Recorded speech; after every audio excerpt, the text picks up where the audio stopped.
Hi everyone, thanks for coming back to my channel.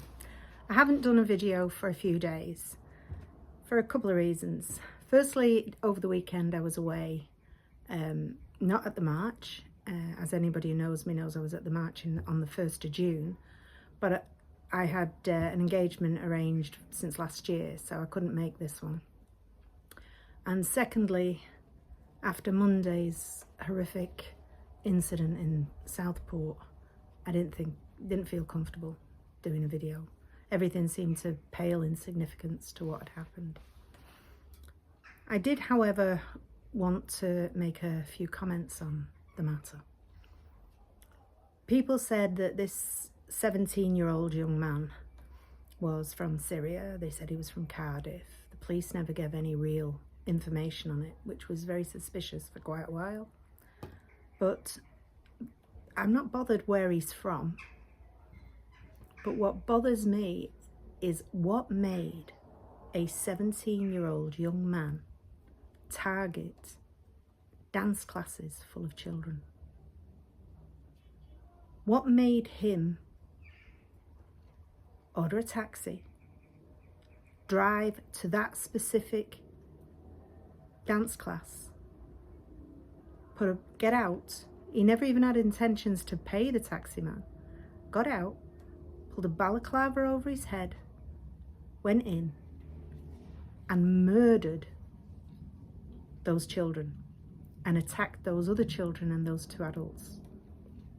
What made a 17-year-old do that? And it was premeditated murder. It wasn't an accident. It wasn't random by some person who was mentally challenged. This was premeditated and planned. What makes a 17-year-old do that? I'll leave that with you. Now, also later on in the day, there was another man found, allegedly going in the direction of the mourners, again with a balaclava and armed with a knife. He was arrested. So was this connected? Was this something bigger? People need to know answers. My heart goes out to those families. I can't imagine what they're going through, and to be honest, I don't want to. But our country is in trouble, and people are not listening. They're not listening to anybody. If you look at the incidents afterwards in the evening, there are people who say it was locals. People say men got out of cars and instigated it. But it happened after they started throwing bricks at a mosque. And then the police turned up to protect the mosque. They weren't protecting the people, they weren't protecting properties. Now, what on earth? People are condemning them, thugs, EDL. The EDL isn't a thing anymore. It hasn't been for a long time. And I'll talk about them in another video. But what do they expect when the government, the police, are teaching us that you only get listened to if you threaten violence? Because we only have to look back from October, when we started seeing all these leftist Palestinian marches, carrying flags calling for jihad, people wearing Hamas banners and stickers, desecrating our monuments, and the police did nothing. Look back to Leeds, when there was a riot in Leeds. Yes, it was started off by a Romani family, but the majority of those instigators were Islamists and Muslims. They burnt 2 police vans.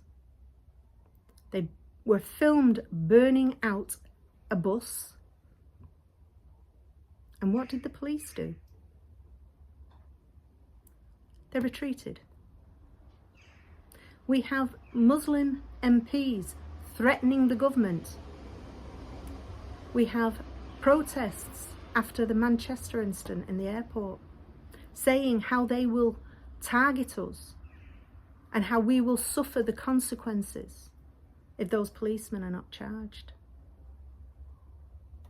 They have taught us, along with this government, because of its reaction to these threats, that the only way to get listened to is violence. We are a peaceful nation, and I don't condone violence of any kind. But what do they expect when they're showing the people they don't want to listen to them? They don't want to hear their concerns. They call them thugs. They call them right-wing. They just call them names if they stand up and say we don't agree. If we want change. We're called right-wing, far-right, and thugs. Despite the fact that it's just ordinary people. We used to be called the silent majority. We're now the silenced majority. Because you will never hear the truth from the mainstream media. They are not what they are. I'm going to finish this video by just saying, there is an old saying, believe nothing of what you hear and half of what you see. And it still stands today. More so with the mainstream media than anything. There are channels on the internet, on YouTube, of honest, trustworthy people who are trying to tell the people the truth of what is happening in this country. Check them out. You've got Maya Tusi, Paul Thorpe, Jeff Taylor, many others. When you look for something, look for the opposite as well. Do your own research. Because if you really want to know what's going on, and if you don't, that's fine. I live in an area that's quiet.